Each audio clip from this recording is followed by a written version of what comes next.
All right, now we're in Book 2, Lesson 2, and what we're going to talk about are intervals. And you've got 2 pages of intervals, and I talked a little bit about that in the last lesson about tuning, perfect fourths, and unisons, and major thirds. But first of all, what is an interval? It's the distance between 2 notes. Like if I play this note and this note, there's a distance between those 2 pitches. And this is a major third, by the way. I know that, but if you don't know the names of intervals, then you don't know what they are. And so it's kind of an important thing to be aware of and to be introduced to are the names of different intervals, because that's how we talk to one another as musicians. I'll say play a root 5th chord. That means you're playing pure open, or not open, but fifths. And that's a chord that is really actually incomplete, because a triad is 3 tones. You have a root 3rd and a 5th. That's a major triad. And if you flat the 3rd, you have a minor triad.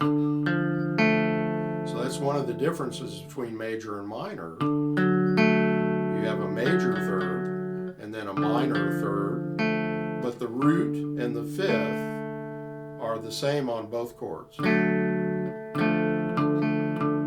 So if we just play the root and 5th, in rock they call that a power chord.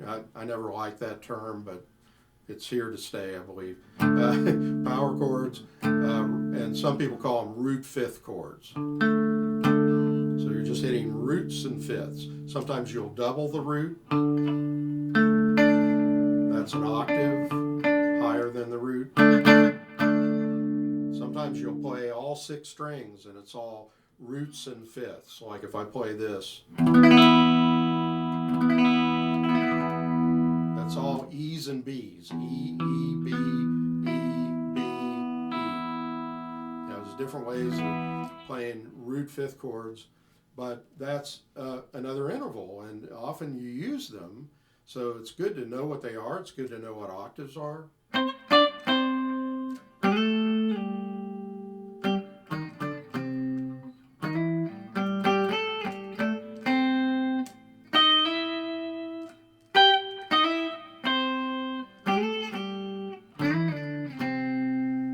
Octaves. If you're Wes Montgomery or Jimi Hendrix, he used octaves a lot in his soloing. They're fun, and if you know what they are, and you can use, do melodies with them, licks, all kinds of things. 6ths are often played in lead guitar or rhythm guitar, like as little fill-ins.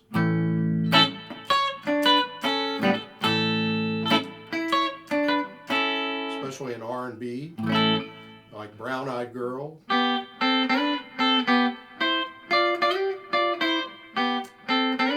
playing 6. Now, actually Brown Eyed Girl is thirds, like, but thirds and 6 are related, because if you invert, like a third is like C and E, that's a major third. But if I put C an octave higher, now it's E and C. E is the harmony to C, but that's a 6th. So this is a third if C is in the bass, but if C is an octave higher, that's a 6th. So intervals have inversions. 4ths become 5ths.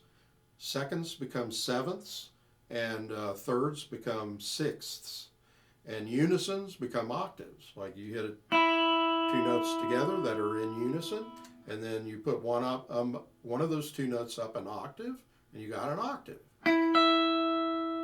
Unison, octave. So they invert, and It's just putting one note up an octave. Also, intervals have roots. And if you play a major scale in thirds, the bass note is the root. So if I play thirds, but if I put that root up an octave and I'm playing sixths, now the upper note is the root and the lower note is the harmony.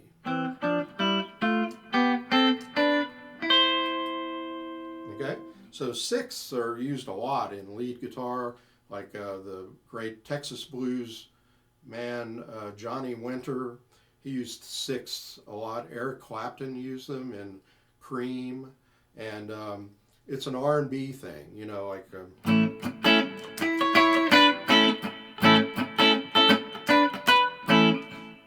So they're like little fill-in notes that you can put in. But you have to kind of know what they are. I mean, you don't have to know what they're called. There are, I'm sure, guitarists who play sixths all the time. And they don't know that they're playing sixths because they just don't know, you know. We're putting a name on intervals. Now, in the book, the first page of intervals, we talk about two categories. One is perfect intervals, and the other is major and minor. In the major and minor category, seconds, sevenths, thirds, and sixths can be major or minor. And then unisons, octaves, fourths, and fifths are what we call perfect intervals. They're kind of structural intervals, like fifths, you know, are often doubled in an orchestra, and they're very homogeneous. The medieval monks would sing in fifths. Or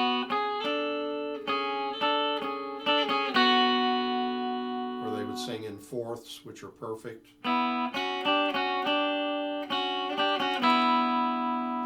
And so you have to realize you cannot have, like if you hit a fifth, you can't have a major fifth or a minor fifth. It's a perfect fifth. Now, if you alter it, you can lower the high note of the fifth, and that's called a tritone or a diminished fifth. Or if you have a fourth, perfect fourth, and you raise the upper note, that's also a tritone or a augmented fourth. So fifth, diminished fifth, fourth, augmented fourth. So they can be altered, but you can't call them major, minor in perfect intervals. So that's the two categories of intervals.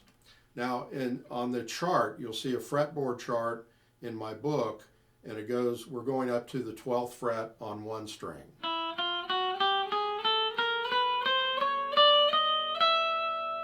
And we're checking each interval with the open E. So if you do it, and that's another thing about intervals, you can play them one after the other, and we call that a melodic interval. Like if I go,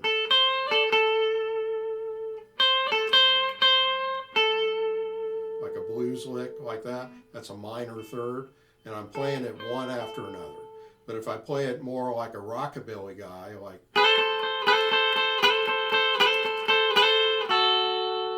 you know, like that as a chord, that's still a minor third, but I'm playing both of the tones like a chord together. So you can play them melodically, one after the other, or harmonically as a chord. And so anyway, now we're going to check all the intervals melodically first, and we're going to say the names of the intervals as we play them. So the open, we're going to check them all with the E, which is the open string. And then if you see the black dot on the second string at the 5th fret, that's E also at the 5th fret. And then at the 9th fret of the 3rd string, that's that same E. And sometimes if we're playing a 7th, we're checking it with that E. We're not going to go like that. We'll do it with the E that's closer, you know. So we're checking them all with the E. And at first it's really easy because we're checking them melodically, we're just checking it with the open string E. on every interval. So I'm going to play them as they are in the tablature on the second page. You'll see melodic intervals, and you want to say the name of the interval as you play it. So it's a minor second, a major second, just moving up one fret at a time, a minor third, a major third, a perfect fourth, a tritone, could be an augmented fourth, a perfect fifth, a minor sixth, it's kind of a melancholy sound, and then a major sixth, which is very bright, and then a minor seventh, it's kind of bluesy, and then a major seventh, it's kind of dissonant, and then an octave. So intervals can have different qualities, like I was saying, the minor sixth, I'm sorry, yeah, was that it? Yeah. No, it's like, if you play them together, that is a minor sixth, and it can be kind of melancholy, you know, but maybe not, like the Mozart symphony.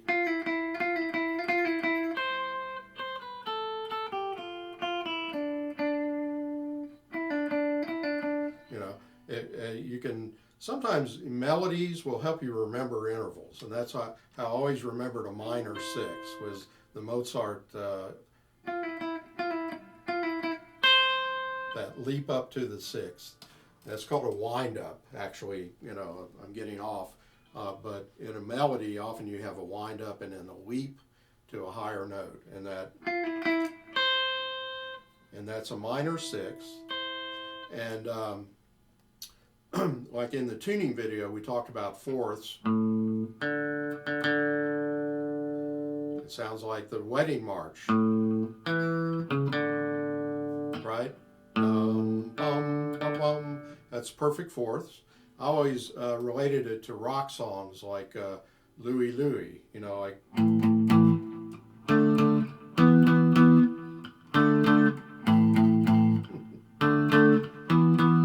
And so that's a fourth, and then this is a fifth from the root.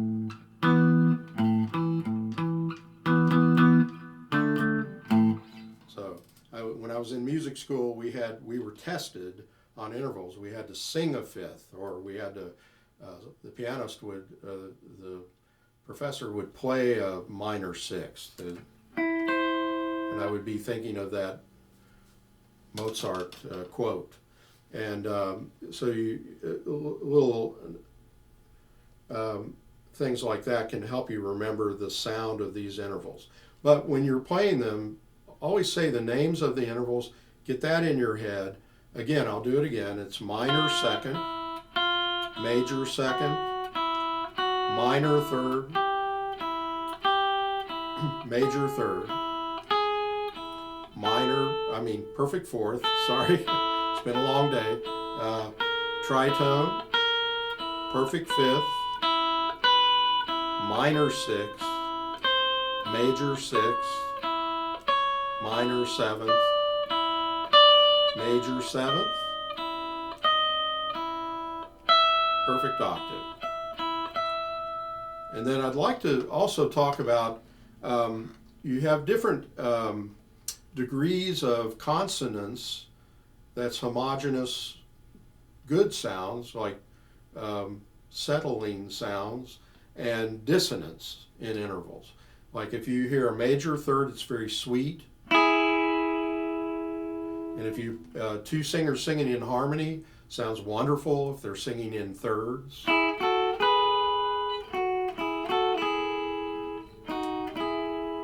You know, and sometimes with an occasional fourth or fifth, and they sound beautiful singing that way. Some of these are major thirds, some are minor thirds. The minor third is a little more like in blues. You would tease that minor third and bend it a little bit. And that, you know, like there's a song called Spoonful, you know, by Howlin' Wolf.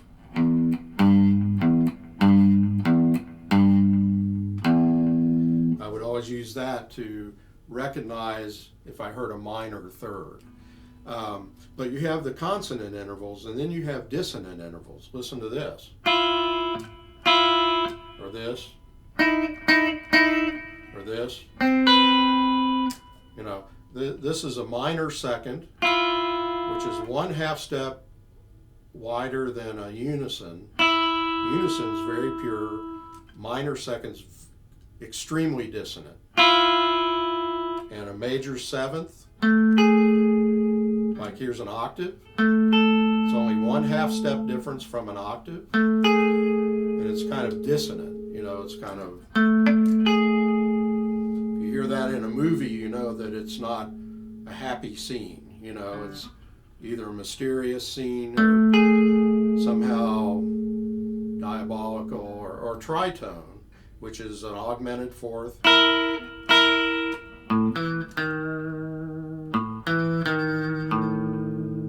That's kind of diabolical, and that would be a dissonant interval.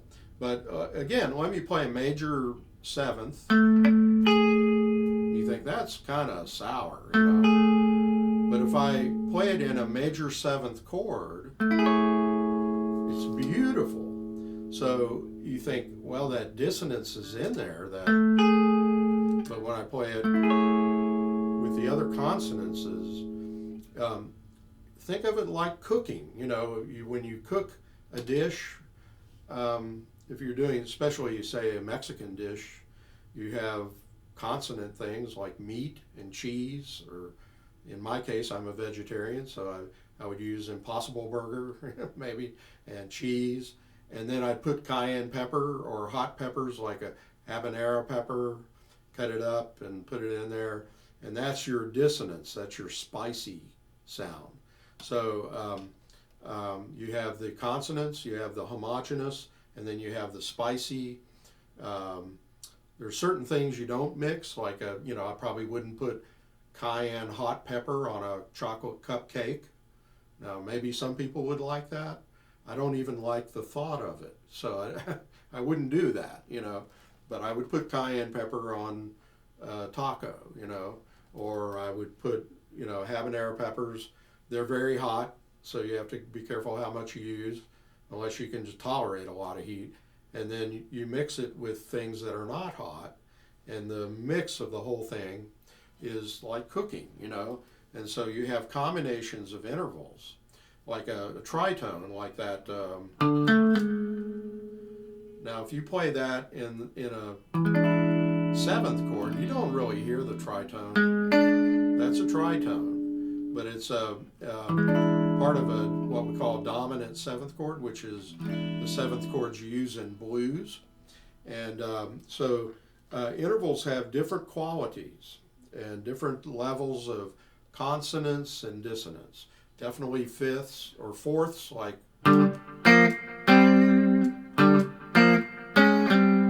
Smoke on the Water there.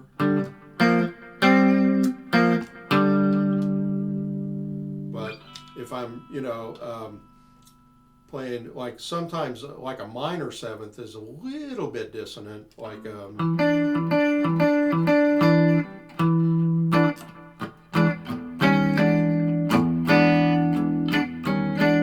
R&B thing, you know, you might have a riff made of minor sevenths. And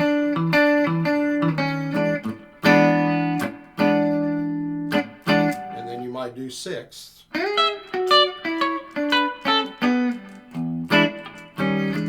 And then thirds. So some of those are dissonant, some, you know, and then sometimes we purposely do a dissonant note for expression, and so it's all good. Now the other part of page 2 of these intervals is playing these harmonically as chords. So I'm going to go through that. The first one is a unison or perfect prime, and I'm playing it as chord. What I want to focus on is the fingerings, because that could be very confusing. And we're doing the E on the second string with the open E on the unison, but then to do the minor second, we're fingering a half step above the second string E, and then a whole step above. So we're going to finger 1, 2, and 3, and then I'm going to shift finger 3 back 2 frets and finger the 3rd fret for a minor third, and then finger 2 for a major third, and then bar a perfect fourth. They're just straight across, and then a tritone. I'm adding the second finger, and then 3rd finger for a 5th. So I'm checking all these with the second string E, and then I'll play the E on the 3rd string to check that minor 6th, and then a major 6th with 3rd and 4th finger both on the same fret, but I'm skipping a string. Now, when I do the 3rd string E, I'm touching the 2nd string. So if I accidentally hit that, you're not going to hear like an open string, though that might sound good to you. You know, it doesn't sound bad really, but I kind of like it, you know, but sometimes you do things by accident, you think, I'm going to keep it, you know, I like it, you know. And then, so that's a major 6th, and then I replace the 3rd finger on the E with the 1st finger, same E, and then I play the 2nd finger on a minor 7th, and then 3rd finger on a major 7th, and pinky on a perfect octave. So to go over the fingerings again, I'm not going to say what the intervals are. It's 1st, 2nd, 3rd, shift back 2 frets, 3rd and 2nd, I mean 3rd and 1st, and then 3rd and 2nd, and then a bar, and then 1st and 2nd, 1st and 3rd, 3rd and 2nd, 3rd and 4th fingers, 1st and 2nd fingers, 1st and 3rd, 1st and 4th. Now, I did a little vibrato, couldn't help myself, you know, but now I'm going to go over them again and say what they are. This is a perfect unison, a minor second, a major second, a minor third, a major third, a perfect fourth, a tritone, perfect fifth, going to the E on the 3rd string, minor 6th, I'm muting the string in between, major 6th, 1st finger on the E, minor 7th, major 7th, octave. And you should hit those twice each.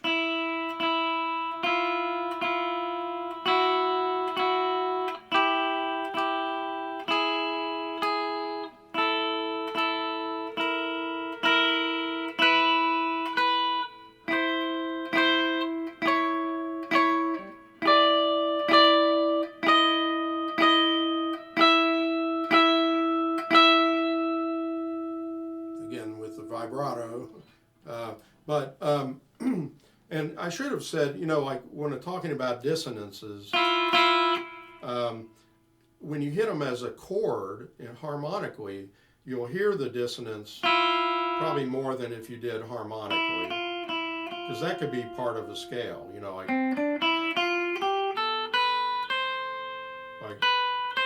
if I play that's a half step or a minor second, but if I play them as a chord,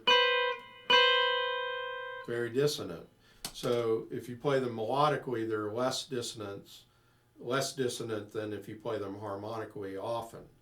So anyway, that's a little bit about intervals, and it's just an introduction. When you play just a regular C chord, let's do a C chord. That's a little sour, but I'm not going to worry about it. Between the 3rd and 2nd fingers, a major 3rd. Between the 2nd finger and the open string is a minor 3rd. Between the open string and the 1st finger, that's a perfect 4th. And then 1st finger and the 1st string open is a major 3rd. If we skip a string, that's a perfect 5th.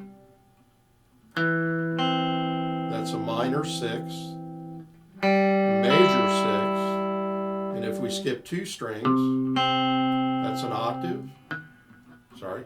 That's an octave. If we skip 3 strings, that's a 10th. And you say, well, you know, what's a 10th? It's beyond 8. 8 is an octave, like, so if I play an octave C to a high C, that's an 8 or an octave. Now if I go a step beyond that, that's a 9th. And then if I go another step, that's a 10th. And then another step, that's an 11th. And then you have a 12th, a 13th, a 14th, and then I'm going to play the C here, a 15th. A 15th is really an octave, 2 octaves apart. So it's an octave, but it's a double octave. So you'll have that, you know, like a 9th, 10th, 11th, 12th, 13th, 14th, 15th, or octave. So intervals can go beyond an octave. Like if I play the open E and then hit a note up here, that's actually a tritone, but it's several octaves apart. That's an interval, you know, and you could put a name on it. I'm not going to worry about that one, but you can have really wide intervals, or, you know, probably the closest interval that most people would play would be a half step or minor second. So that's a little bit about intervals, and that's really all I want to get into at this point. I want you to understand what perfect intervals are, which ones are major and minor intervals, and be able to hear them and, you know, check the sound of the intervals so that you get familiar with them in your ear. And that's it's a little bit of nuts and bolts music theory that, you know, most people, if they play an instrument for a while, they need to know some of the basics of what they're doing. And these are the raw materials that we use to make music. Intervals make up chords, they're in scales. It's really important to have at least a bit of a grasp on what they're called and understand them, because you might hear an interval, like maybe you like the sound of 6. Like if I hear that on a record, I know exactly that that guitarist is playing sixths. I don't have to go to my instrument and figure it out. I can hear that they are sixths. And if I hear this, I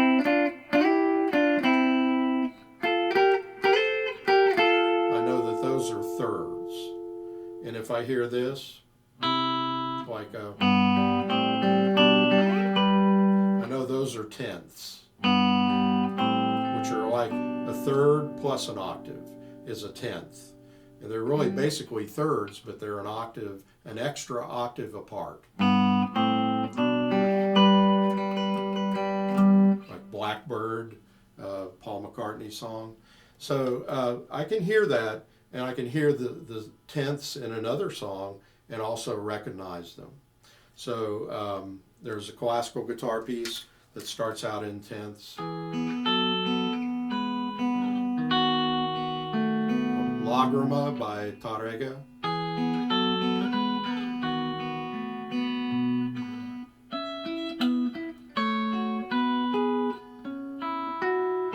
Should be playing my classical guitar,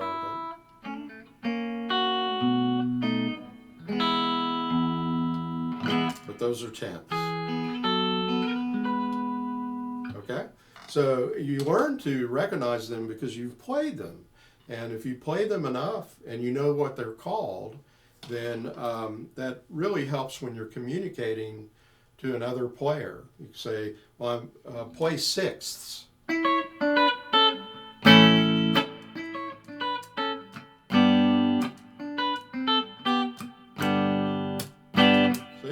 So that's another little thing that you want to study and learn and have fun with that.